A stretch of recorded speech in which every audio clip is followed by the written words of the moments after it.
c'est OK. Oh, OK. On le saura que ça s'enregistre.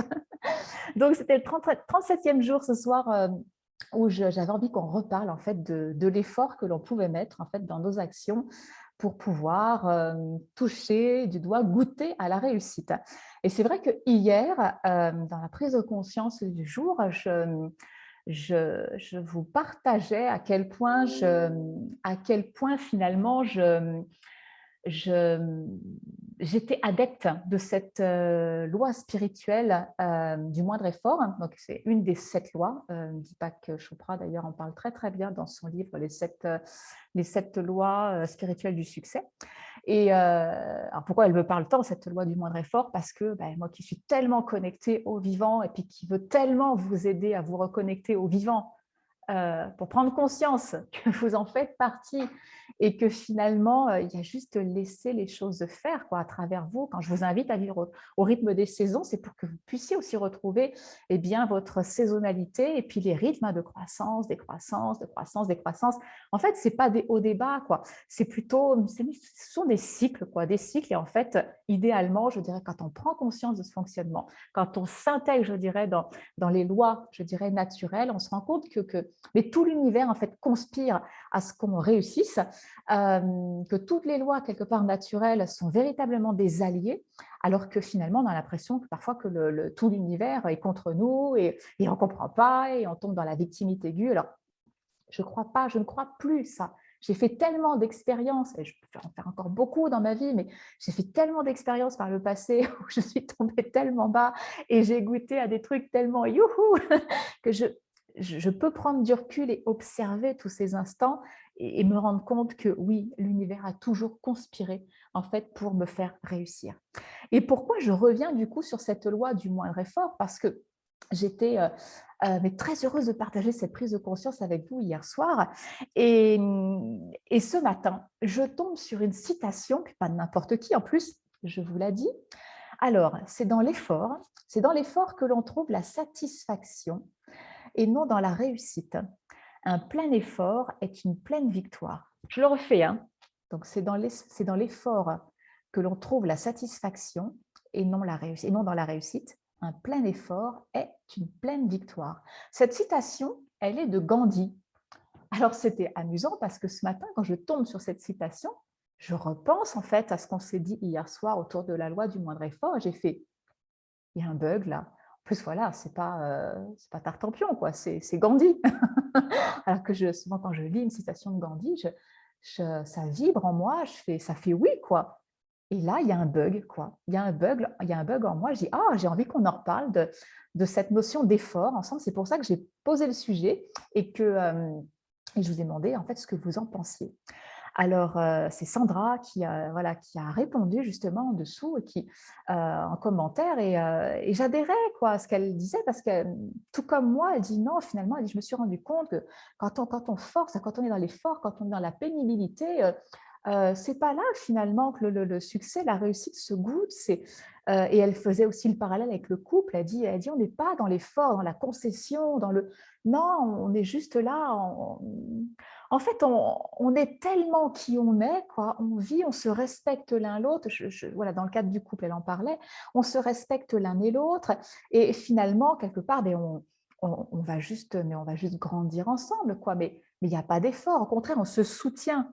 On se soutient dans cette élévation, on se soutient dans nos projets, on se soutient dans cette nature qui œuvre à travers nous. Et est-ce qu'il y a des efforts? Ben non, non. Alors hier, quand on parlait justement de la loi du moindre effort, je ne sais pas si vous vous rappelez, je parlais donc du coup des trois pas qu'on pouvait faire, je dirais, pour être vraiment pour vivre à travers cette loi. Et le troisième pas, c'était je cesse de vouloir avoir raison. Et c'est vrai que du coup, j'aurais pu, avec ma prise de conscience d'hier soir, j'aurais pu rester, mais camper sur ma position en disant non, l'effort, il n'a rien à faire dans ma vie, quoi. C'est pas comme ça que ça fonctionne. En tout cas, c'est pas comme ça que ça fonctionne le mieux. Ah, je le sais avec des efforts. Je veux dire, j'ai eu cette rigueur, cet hyper contrôle aussi dans ma vie, et j'ai eu des résultats. Et je me suis rendu compte aussi que quand j'ai lâché cet hyper contrôle, les résultats que j'ai obtenus étaient mais 10 fois plus grands, 10 fois plus enthousiasmants en peu de temps. Je dirais en un an, je disais toujours, mais en un an, j'ai fait 10 fois plus que ce que j'ai fait en 10 ans. Parce que j'ai changé d'attitude, j'ai changé de comportement. J'ai arrêté de vouloir travailler dur, en fait. Donc ce matin, voilà, je me dis, bon, j'applique ou pas cette loi du moindre effort? Tiens, cette citation, pourquoi elle me fait bugger, quoi? Qu'est-ce qu'elle vient me dire quelque part? Donc ok, je ne veux pas avoir absolument raison, donc j'observe. Qu'est-ce que ça vient me dire? Et je l'ai laissé en fait mûrir en moi. Je me dis, c'est quand même Gandhi, quoi. Je ne sais pas ce que vous en pensez. Tiens, qu'est-ce que vous en pensez d'ailleurs? Voir si je vois toujours les commentaires. Ça défilait tout à l'heure, là j'ai l'impression que c'est bloqué, mais dites-moi ce que vous en pensez. C'est peut-être qu'il y a un décalage. Donc c'est quand même Gandhi. Euh, Pourquoi ça me fait cet effet, quoi? Pourquoi il y a une part de moi qui dit non, je ne suis pas d'accord, et pourtant je dis bon, qu'est-ce qu'il veut dire derrière ça? Et du coup, je me suis posé la question, c'est quoi son effort? De quel effort il parle en fait? En fait, je ne suis pas contre l'effort, pour tout dire. Mais quand je parle d'effort, en fait, je parle d'effort joyeux. Et pour moi, un effort joyeux, finalement, il y a plus d'effort. Qu'est-ce qu'on met derrière le mot effort, en fait? Euh, Finalement, le mot effort, je le trouvais lourd, quoi, parce que je le trouvais chargé de quelque chose de pénible, en fait, c'était ça. Je le trouvais chargé de quelque chose de pénible. Alors que quand je suis dans l'effort joyeux, ouais, il y a quand même quelque chose. Alors, il y a une notion d'engagement, du coup. Il y a une notion d'engagement. C'est marrant à faire le lien avec cette aventure de 365 jours. Et pourquoi je l'appelle aventure et pas défi? Tout se tient finalement. Je prends conscience là, avec vous en direct, que tout se tient. Quand je parle d'effort joyeux, on va le ramener à mon outil de prédilection, qui est l'ikigai. Quand je suis dans un effort joyeux, c'est que je vais faire quelque chose que j'aime profondément, pour lequel j'ai des compétences, pour lequel j'ai un talent. Donc, c'est facile pour moi. Il n'y a rien de pénible, puisque c'est facile. Comme finalement c'est facile, le fait de faire quelque chose, dire que j'aime, quelque part, ça produit quelque chose. Donc, si je le tiens dans la durée, donc il y a bien la notion d'engagement, si je le tiens dans la durée, ça va produire un résultat. Je pense à mon chéri, par exemple, qui, je ne sais plus, c'était au mois de mars, printemps dernier, je lui dis, je rêve de me remettre au piano, mais c'est un truc que je veux faire depuis toute petite. Et j'ai eu l'occasion, il y a quelques années de ça, avoir un prof particulier. Je me suis mise au piano 1 an. J'étais trop contente, quoi. Et puis du coup, bah voilà, je touchais quelques trucs et quelques notes, quelques morceaux, et j'étais trop contente. Et cette idée de faire du piano, visiblement, j'ai semé une graine dans son esprit. Moi, ça me tente aussi, je vais essayer. Il s'achète un piano, mais c'est l'expression même du talent. Comment dire? Il a fait en 6 mois ce que je me pensais capable de faire, ce que je pensais être capable de faire en 10 ans de piano, quoi. Là, il y a un morceau sur lequel je tentais de travailler, un morceau d'Iruma. Il me dit, ouais, j'ai commencé à l'apprendre. J'ai dit, t'as commencé à l'apprendre quand? Ben là, je sais pas, dans la semaine, donc même pas 5 jours. En même pas 5 jours, il joue le morceau. Je me souviens très bien de passages un peu techniques et qui étaient durs à placer. J'entends quoi, les notes, comment tu les places? C'est pas possible, quoi. Il est dans un effort joyeux.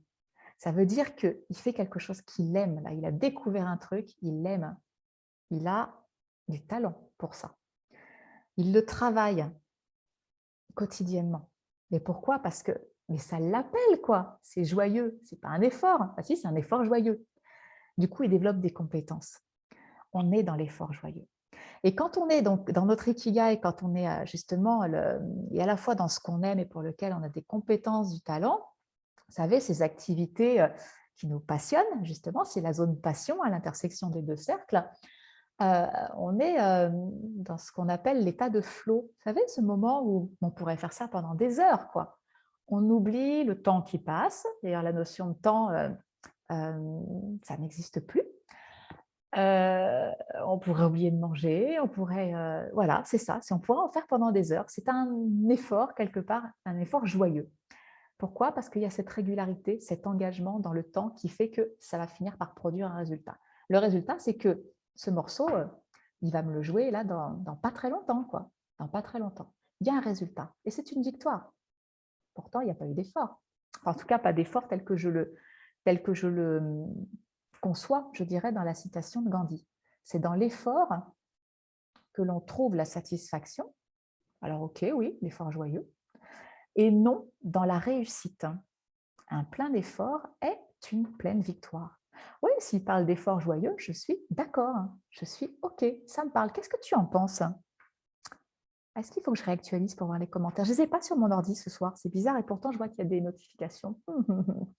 Eh bien, peut-être que je lirai les commentaires après coup. Ouais, ce sera certainement ça. Ou alors, attends, ah, je sais, c'est parce que je n'ai pas cliqué sur la vidéo. Il faut que je clique sur la vidéo. Non, je ne sais pas. Ah, moi et la technique, hein, c'est toujours quelque chose. C'est une drôle d'aventure. Bon, donc cet effort joyeux. Là, je t'ai parlé de l'état de flow. On va aller un peu plus loin parce que c'est vrai que quand je te fais travailler sur ton ikigai, évidemment qu'il y a l'idée de victoire, quoi. Il y a l'idée de réussite, il y a l'idée de succès.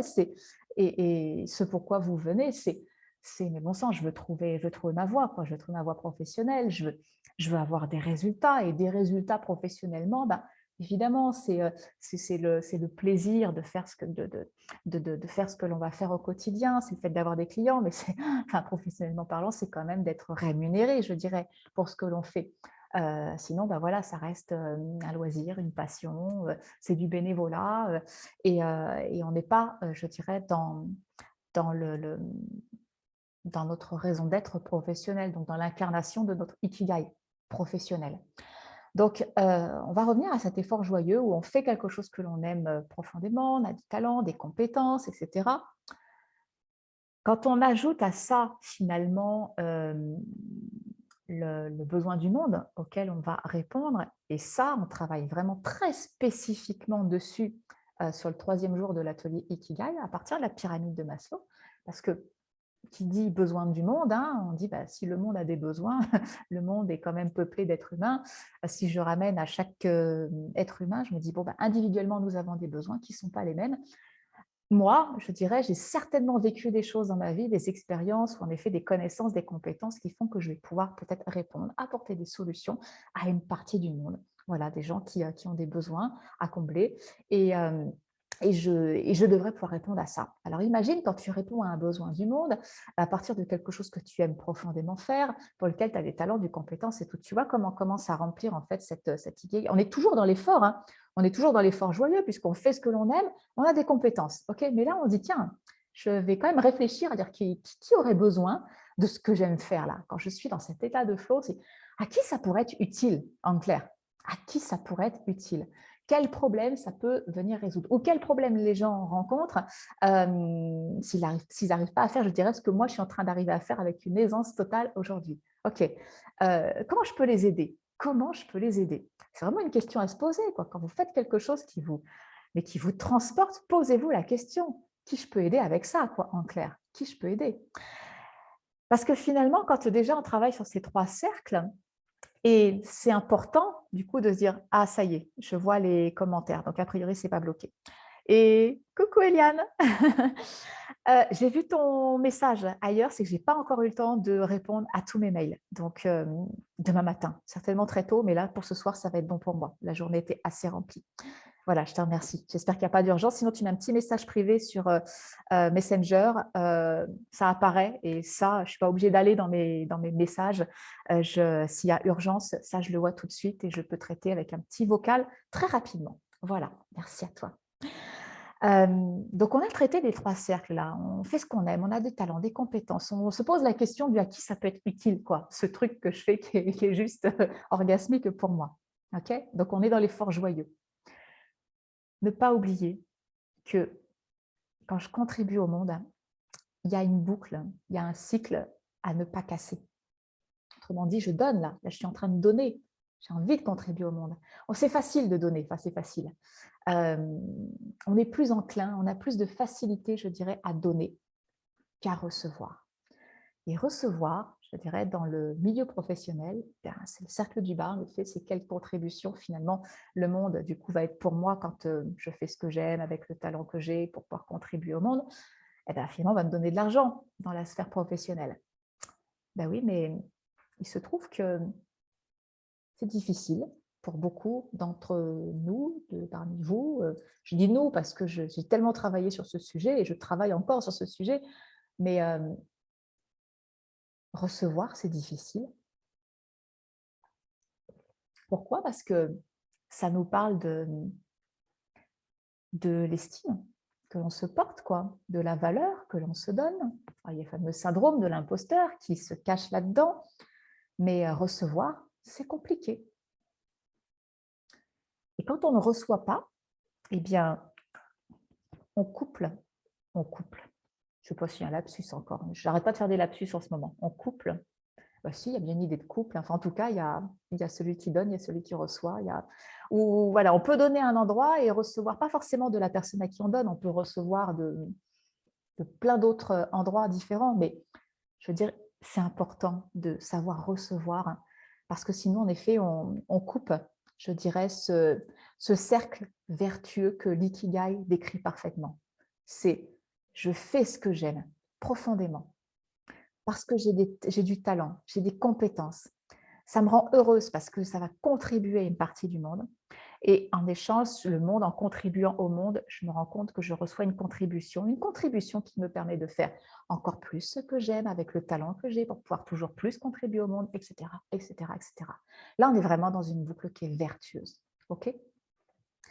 Quand on ne reçoit pas, c'est-à-dire quand on se coupe du cercle du bas, le, le, le cercle que je symbolise avec le symbole euro. Donc, ce en quoi je peux être payée, en clair, dans la sphère de professionnelle, quand on travaille avec l'ikigai. Eh bien, en fait, c'est tout le monde qu'on prive. Ce n'est pas juste soi. Et c'est pour ça que parfois, c'est un peu virulent, mais je dis, mais tu ne te rends pas compte, quoi, finalement, quand tu ne te fais pas payer, quand tu ne demandes pas d'argent pour cette compétence, pour cette passion que tu as, en fait, c'est complètement égoïste. C'est complètement égoïste, simplement parce que déjà, tu prives le monde de pouvoir bénéficier de ton talent, de tes compétences. Je crois que de toute façon, notre but dans la vie, c'est véritablement de trouver ce en quoi on est doué, de trouver notre talent et le reste du temps, ça va être de l'offrir au monde, quoi. Mais quand on prive le monde de ce talent-là, eh bien, en fait, on prive le monde entier de pouvoir exprimer son talent à son tour pour pouvoir contribuer à d'autres. Parce qu'on est tous une contribution pour les autres. Je vais te donner un exemple très concret. Et ça m'a mis dans une colère saine, mais parce que ça m'anime, quoi. Ce sujet-là m'anime. C'était il y a quelques soirs où je discutais avec le chéri de ma fille, qui a des compétences. Alors, c'est vrai que je savais ce qu'il faisait, mais globalement, quoi. On n'avait jamais eu l'occasion de parler très spécifiquement de ce qu'il faisait et surtout de ce qu'il aimait faire. Et c'est vrai qu'il il est en train de vivre un moment de sa vie professionnelle qui est particulier, un moment charnière, comme plein de gens. Et donc, du coup, il m'appelle et c'était vraiment le moment, quoi, pour qu'on puisse échanger simplement, quoi. Et je lui dis, mais tu fais quoi concrètement? Et surtout, qu'est-ce que tu aimes faire? On en parle. Je dis, écoute, là, c'est mon temps du midi, il faut que je reprenne, là, j'ai un rendez-vous après, mais on se rappelle ce soir. Je sens qu'il faut que je te parle depuis longtemps d'un projet que j'ai et j'ai le sentiment que tu as les compétences et qu'en plus tu as le goût de faire ça. En tout cas, ce que tu me décris dans ta vie professionnelle d'aujourd'hui, il te manque quelque chose que tu pourrais exprimer dans le projet qui m'anime, où tu aurais peut-être ta place, où tu pourrais certainement être une contribution juste énorme pour moi. Le soir, on en parle et je lui dis, écoute, voilà mon projet. Et il me dit, oui, oui, mais ça, c'est génial. Il dit, le plus dur, c'est de faire le contenu. Ah, mais non, non, non, non, non. Je lui dis, non, c'est pas le plus dur. En tout cas, pour moi. Non, pour moi, ça, c'est la partie la plus facile. Et en plus, j'adore ça, quoi. J'adore écrire, j'adore créer, j'adore faire des croquis, dessiner, mais Par contre, après, techniquement, tu vois, pour moi, le mettre en volume, créer l'objet, le mettre sur une chaîne de production, c'est le budgétiser, ça me gonfle, je n'ai pas les compétences. Il me dit, non, mais non, ça c'est trop facile et c'est trop génial. Il dit, de toute façon, ça, ton projet, il dit, je peux te le faire sur tous les supports que tu veux. Oh, qu'est-ce qu'il est en train de me dire? Tous les supports. Je dis, mais attends, il faut que je te parle d'un autre projet, tout est en lien. Je dis, voilà, j'ai un projet de jeu, quelque chose. Alors, il me dit, mais oui, mais c'est facile ça aussi, c'est génial. Pour quelqu'un qui est créatif, là, je commence à lui parler d'un projet où j'ai les idées, j'ai le contenu. Maintenant, il faut le mettre en forme. Et justement, dans son job actuel, il peine parce qu'il n'a pas cette liberté, cette créativité pour proposer des mises en forme qui soient sympas. En général, quand on est dans ce secteur d'activité et dans le graphisme, c'est très protocolaire et c'est un peu chiant, quoi, les cadres dans lesquels il faut bosser, les productions. Alors, c'est vrai que la créativité, c'est 0, quoi, 0. Alors forcément, moi, je trouve quelqu'un qui a des compétences là, pour des projets dans lesquels je ne pouvais pas avancer parce que techniquement, pour l'instant, je ne voyais pas. Ce n'était pas clair, ce n'était pas le moment. Lui, il voit qu'il y a un espace. Quoi. Moi je suis son cercle. Tiens, il y a un besoin dans le monde là. Il y a un besoin dans le monde où je peux faire quelque chose que j'aime, pour lequel j'ai du talent, des compétences. Je peux y répondre. Et au moment où je lui dis, de toute façon, voilà, est-ce que tu seras OK par contre pour te créer un statut d'auto-entrepreneur? Il faudrait que tu te mettes à ton compte parce qu'il faudrait que je te facture pour pouvoir te payer ton travail. Et il me dit, ah mais non, non, non, mais non, attends, c'est entre nous, enfin, on est en famille, non, non, je fais ça pour t'aider, tu ne me payes pas, c'est gratuit. Qu'est-ce qu'il ne m'avait pas dit là? Je saute au plafond, quoi. Mais en plus, c'est quelqu'un que j'aime, quoi. Mais j'ai mais n'importe quoi, mais j'ai mais je dis là, tu vas arrêter tes conneries tout de suite.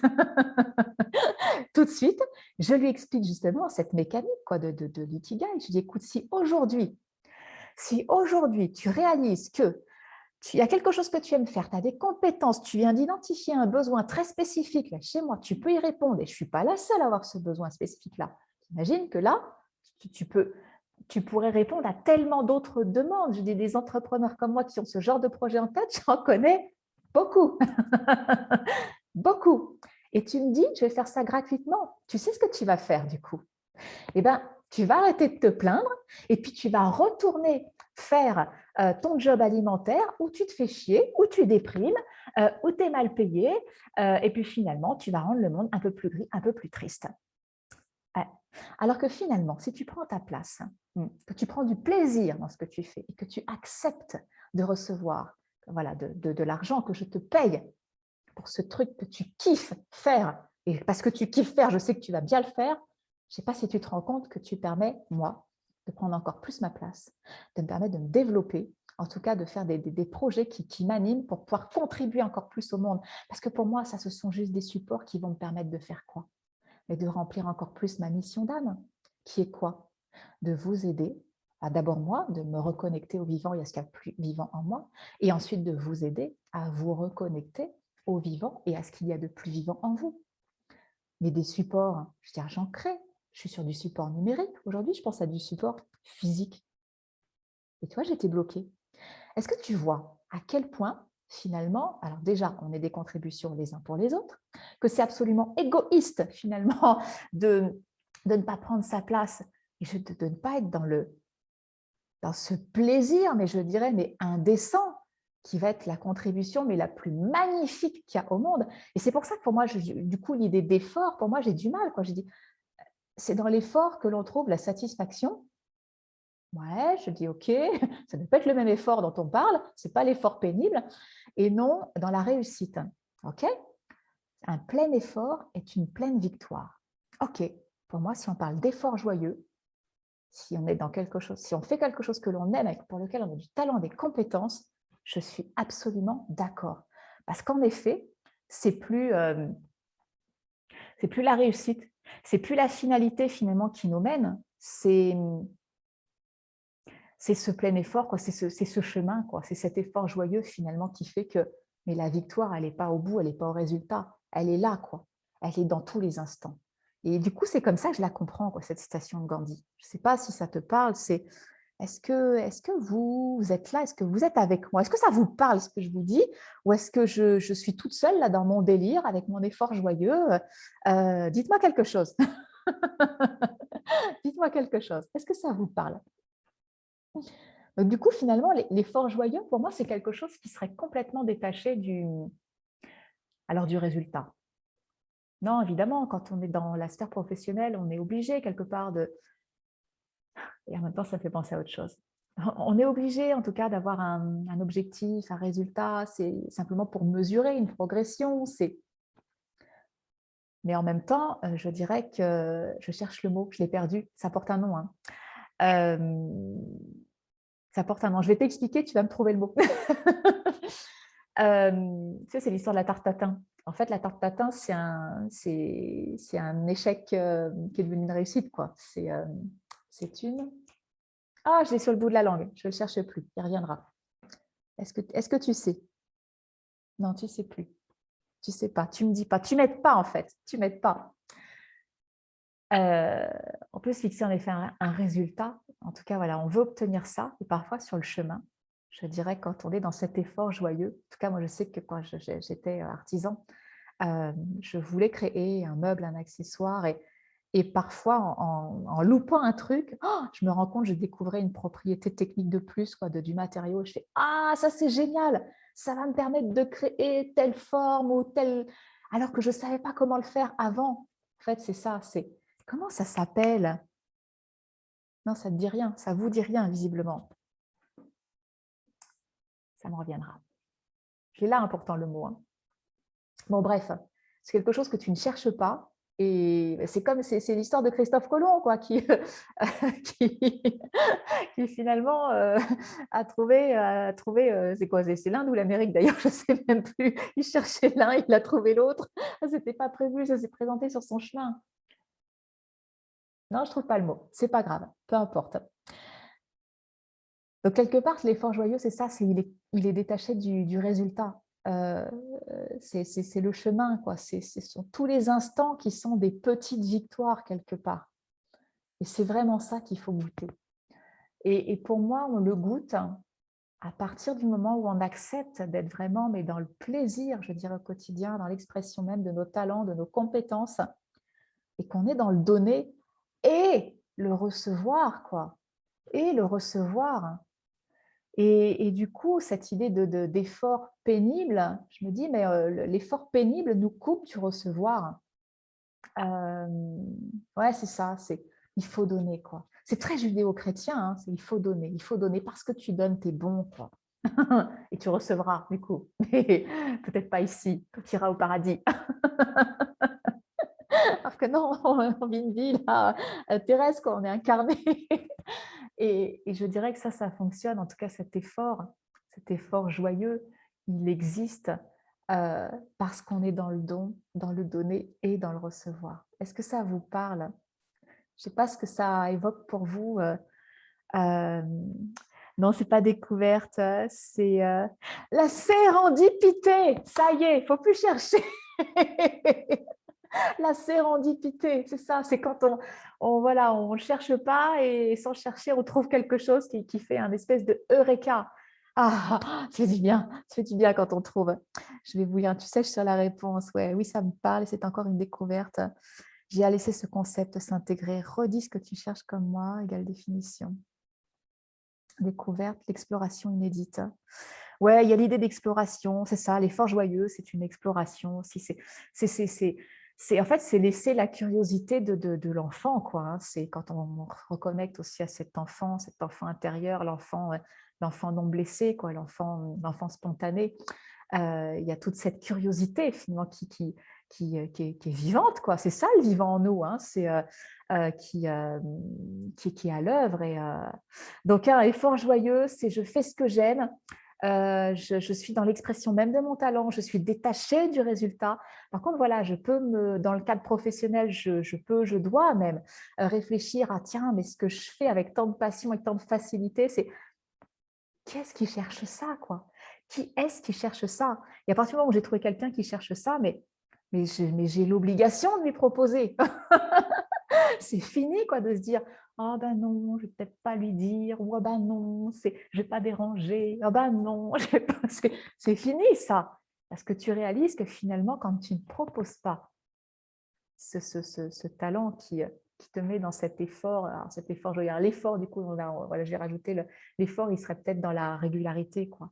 C'est voilà, c'est ça. Je vais mettre de la régularité pour que finalement le talent aussi me permette de développer des compétences aussi. Mais ouais, j'oublie surtout pas de le proposer, quoi, et j'arrête cette fausse humilité. Pour moi, l'humilité, c'est pas quoi de courber le dos, de faire tout petit, d'éteindre, de couper, de baisser la lumière. On ne sait jamais si ça pouvait aveugler certaines personnes. C'est non, être humble, être dans l'expression même de son humilité, c'est justement quoi, c'est de faire jaillir quoi ce qu'il y a de plus lumineux en nous, donc d'incarner notre ikigai, mais d'avoir conscience aussi que ben, on n'est pas la seule lumière du monde, quoi. C'est que je suis entourée d'êtres lumineux et qu'on a tous quelque chose de grand et lumineux à offrir au monde. Voilà, c'est ça, être humble, quoi. J'ai l'humilité de dire que ça, quoi, ouais, je sais super bien le faire, quoi, et je suis un cadeau pour le monde à travers ça, quoi. Mais je reconnais aussi que toi, tu es un super cadeau pour le monde et d'ailleurs, à ce moment-là, tu es une contribution pour moi. C'est ça l'humilité, c'est juste pas se placer plus haut que quelqu'un d'autre. Il y a vraiment une idée d'égalité, quoi, dans ce rayonnement qu'on porte tous en nous. C'est ça l'humilité. Bon, je vous laisse avec ça. Je voulais faire court. Et c'est là qu'arrive ce que tu cherches, te cherche. C'est ça. J'adore. Merci Eliane. Je vous embrasse très fort. Je vous laisse méditer sur tout ça et puis n'hésitez pas à commenter et bien en dessous, tout ce que ça vous évoque, peut-être d'illustrer avec des histoires, voilà, que ça, là j'illustre avec mon vécu pour vous rendre les choses un peu moins conceptuelles, mais si vous avez des histoires à partager, mais allez-y, quoi, allez-y. Et je rappelle aussi que voilà, si trouver votre ikigai, incarner votre ikigai, c'est quelque chose qui vous anime parce que vous voyez un petit peu la magie là qui est à l'œuvre, c'est fini, quoi, l'effort pénible, il y a un atelier Ikigai qui recommence jeudi soir, donc là le 30 septembre à 20h. On est 1h30 ensemble. On reprend le 1er et le 2 octobre. C'est sur 3 soirées consécutives.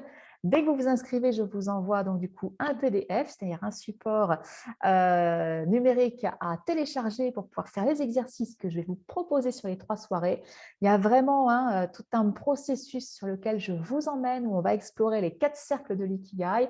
Il y a aussi toute une mécanique que je vous explique justement pour vous permettre de… Parce que les bouquins sur l'ikigai, il y a des choses qui sont super, que j'ai adoré lire, mais en fait, ça nous permet d'aller, on va dire, collecter, on va dire, toutes les pièces de notre puzzle, et encore toutes, je ne sais pas. Je propose des exercices qui sont peut-être inédits d'ailleurs pour vous. J'espère. En tout cas, chaque fois que je les ai proposés, on ne m'a jamais dit « Oh, je l'ai déjà vu dans un bouquin. Oh, j'ai déjà fait. Oh, » Jamais. Parce que je les remets à ma sauce aussi en plus. Hein. Je mixe les choses, je crée justement pour rendre encore les exercices encore plus pertinents, percutants, voilà, pour que tu puisses collecter toutes les parts de toi. Et en fait, les bouquins sur l'ikigai, en fait, voilà, te permettent de mettre les choses dans le cercle, ce que tu aimes, tes compétences, tes talents, etc. Alors, les besoins du monde et ce en quoi je peux être payé, ça commence à être un peu nébuleux dans les bouquins. Mais justement, avec la mécanique que je te propose sur l'atelier Ikigai, je te montre, je t'explique comment tu peux jouer avec toute cette matière, comment on le croise et comment, au terme de ces 3 jours, en tout cas si tu suis le rythme, et chacun son rythme, si tu suis le rythme au terme de ces 3 jours, déjà, tu vas avoir des projets très concrets à proposer, c'est-à-dire, tiens, bah, à partir de Kishi, en effet, je me rends compte que je peux proposer telle activité, proposer tel support, proposer, je ne sais pas, moi, ça pourrait être une bêtise, enfin, ce n'est pas une bêtise d'ailleurs, je pourrais écrire un livre, un beau livre justement pour accompagner les gens sur leur transition alimentaire pour qu'ils deviennent végétariens, par exemple. C'est des idées auxquelles je pense parce que c'est des choses qui matchent avec mon ikigai. Mais ça peut être tellement de choses. Je sais pas, tu pourrais me donner un élément de tes 4 cercles et on pourrait trouver déjà 10 idées avec ça. Alors imagine, quand dans un atelier Ikigai, je te fais travailler avec plusieurs idées, comment je t'apprends justement à jouer avec tout ça. Mais en fait, au terme de ces 3 jours, tu te dis, c'est pas possible. Il va falloir que je sois comme les chats, que j'ai plusieurs vies en ayant voilà, conscience de toute cette matière pour pouvoir finalement tout réaliser. Donc, c'est très, très enthousiasmant. Je remettrai d'ailleurs en commentaire, si tu veux, le lien pour l'atelier, si tu as envie de nous rejoindre, en commentaire ou en description. Voilà, tu trouveras, si ça t'intéresse, tu peux nous rejoindre en direct. Si tu nous rejoins en direct, tu auras accès gratuitement à tous les autres ateliers live en direct parce que chacun son rythme, puis le plaisir de se retrouver, de repartager aussi ce sur quoi tu as cheminé. Si tu préfères l'option donc à plus petit prix où tu vas travailler en autonomie, eh écoute, l'atelier est déjà enregistré et tu peux travailler depuis chez toi sur 3 soirs. Et c'est pareil, il y a des facilités de paiement pour l'une ou l'autre des propositions. Donc vraiment, c'est quelque chose que j'ai voulu rendre accessible à tout le monde parce que je crois qu'on a tous travaillé sur notre ikigai, notre raison d'être, trouver notre mission d'âme, notre mission de vie, enfin nos missions de vie, et puis prendre notre place pour contribuer au monde. Ça y est, hein, il est là, hein, il émerge, moi je le sens, je le vois, il y a du pas beau, mais il y a du très très beau si tu arrives. Hein. Parce que justement, parce que tu es là, voilà, parce qu'on échange ensemble et que tu veux prendre ta place et que tu cherches. Donc merci à toi pour ça. Je vous embrasse et puis je vous dis à demain.